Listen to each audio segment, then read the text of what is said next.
সুপ্রিয় দর্শক, আসসালামু আলাইকুম। বৃষ্টি কুকিং হাউসের আজকের পর্বে চলে আসলাম মজাদার গরুর মাংসের রেজালার একটি রেসিপি নিয়ে। বাবুর্চি স্টাইলে কিভাবে বাসায় এই মজাদার রেজালাটা আপনারা রান্না করতে পারবেন খুব সহজভাবে আমি দেখানোর চেষ্টা করব। আশা করি আমার আজকের এই ভিডিওটি আপনাদের কাছে ভালো লাগবে। তাহলে চলুন দেখে নিই এই রান্নাটা আমাদের কিভাবে করতে হবে। প্রথমে রান্না করার জন্য আমি একটা বড় সাইজের হাঁড়ি চুলায় বসিয়ে দিয়েছি। এখানে আমি 1 কাপের মতো দিয়ে দিলাম সয়াবিন তেল। তেলটা যখন গরম হয়ে যাবে তখন এখানে 2 কাপের মতো দিয়ে দিলাম পেঁয়াজ কুচি। পেঁয়াজটাকে আমাদের খুব ভালোভাবে ভেজে নিতে হবে, একদম গোল্ডেন ব্রাউন করে ভেজে নিতে হবে।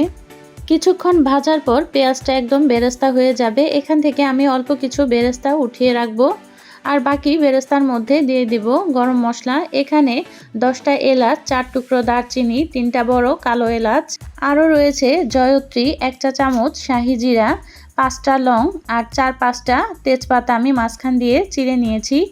এখন এটা তেলের মধ্যে একটু ভেজে নিতে হবে, এতে করে মশলা থেকে খুব সুন্দর একটা ফ্লেভার বের হবে। মশলাটা যখন ভাজা হয়ে যাবে তখন আবারও এখানে দিয়ে দিব 1 কাপের মতো পেঁয়াজ কুচি। পেঁয়াজটাকে আবারও একটু সুন্দরভাবে ভেজে নিতে হবে, তবে এ পর্যায়ে বেরেস্তা করতে হবে না। পেঁয়াজটা যখন হালকা একটু নরম হয়ে আসবে তখন এখানে দিয়ে দিতে হবে স্বাদ অনুযায়ী কাঁচামরিচ।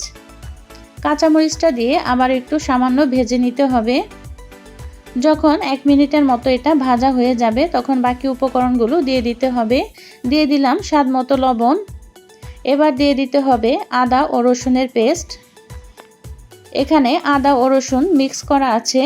এখানে আমরা 4 টেবিলের মতো দিয়ে দিয়েছি আদা ও রসুনের পেস্ট। এবার দিয়ে দিতে হবে 1 টেবিল চামচ জিরার গুঁড়া। এই পর্যায়ে দিয়ে দিলাম 1 টেবিল চামচ ধনিয়ার গুঁড়া।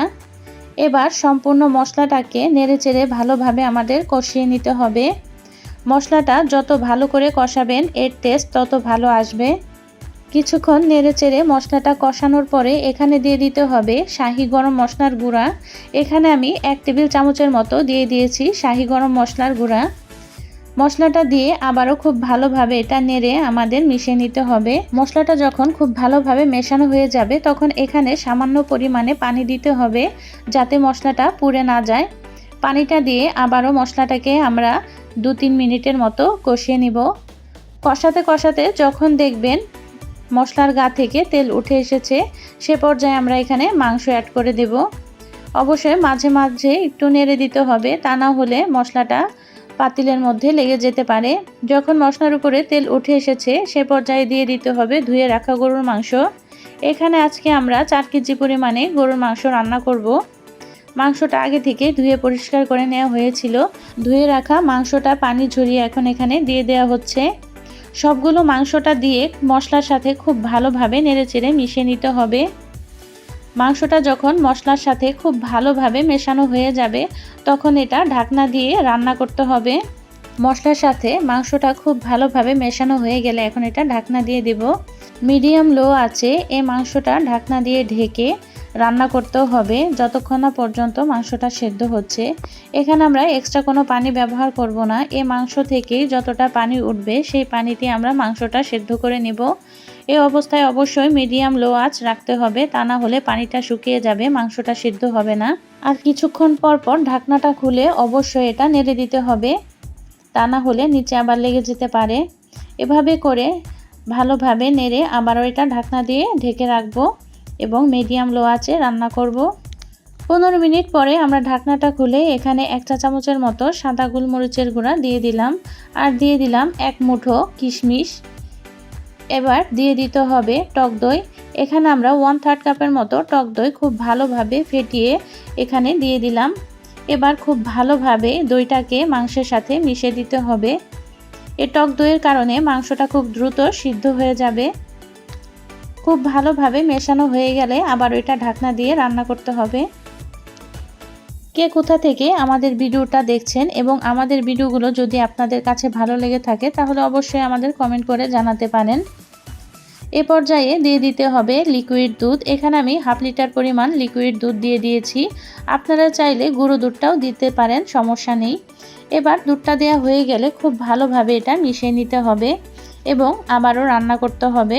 দুধ দেওয়ার পরে এটা ঢাকনা দিয়ে ঢেকে 10 মিনিট রান্না করতে হবে। 10 মিনিট পরে আমরা ঢাকনাটা খুলে এখানে আরও কিছু উপকরণ ব্যবহার করব। 10 মিনিট পরে আমরা ঢাকনাটা খুলে এখানে দিয়ে দিব জর্দা রং। এর জর্দা রঙের কারণে মাংসের মধ্যে খুব সুন্দর একটা কালার চলে আসবে। জর্দা রংটা দেওয়া হয়ে গেলে আমরা আবারও নেড়ে জর্দা রংটা মিশিয়ে নিচ্ছি। জর্দার রংটা যখন মেশানো হয়ে যাবে তখন এখানে দিয়ে দিতে হবে একটা স্পেশাল মশলা। এই মশলার রেসিপি শীঘ্রই আমি আপনাদের সাথে শেয়ার করব। এই মশলাটা এখানে দিয়ে দিলাম 2 টেবিল চামচের মতো। মশলাটা দিয়ে আবারও খুব ভালোভাবে মশলাটা মাংসের সাথে মিশিয়ে নিতে হবে। এই মশলাটার কারণে এই মাংসটার টেস্ট বহুগুণে বেড়ে যাবে। এরপর এখানে দিয়ে দিতে হবে কয়েকটা কাঁচামরিচ। এই কাঁচামরিচটা শুধু ফ্লেভারের জন্য, এতে ঝাল হবে না, তবে কাঁচামরিচের খুব সুন্দর একটা ফ্লেভার বের হবে। কাঁচামরিচ দেওয়া হয়ে গেলে এখন এখানে দিয়ে দিতে হবে পেঁয়াজ বেরেস্তা। যে পেঁয়াজ বেরেস্তা আমি প্রথমে উঠিয়ে রেখেছিলাম সেই বেরেস্তাটা এখানে দিয়ে দিতে হবে। বেরেস্তা দেওয়া হয়ে গেলে এখন এখানে দিয়ে দিতে হবে কেওড়ার জল। আপনারা চাইলে এখানে গোলাপ জলটাও ব্যবহার করতে পারেন, এতে খুব সুন্দর একটা শাহি শাহি ফ্লেভার বের হবে। আমি 1 চা চামচের মতো কেওড়া জল এখানে দিয়ে দিয়েছি। এবার দিয়ে দিব তেলে নেওয়া জিরার গুঁড়া। এখানে আমি 1 চা চামচের মতো দিয়ে দিলাম তেলে নেওয়া জিরার গুঁড়া। এ পর্যায়ে দিয়ে দিতে হবে ঘি। এখানে আমি আজকে 2 টেবিল চামচের মতো ঘি দিয়ে দিব।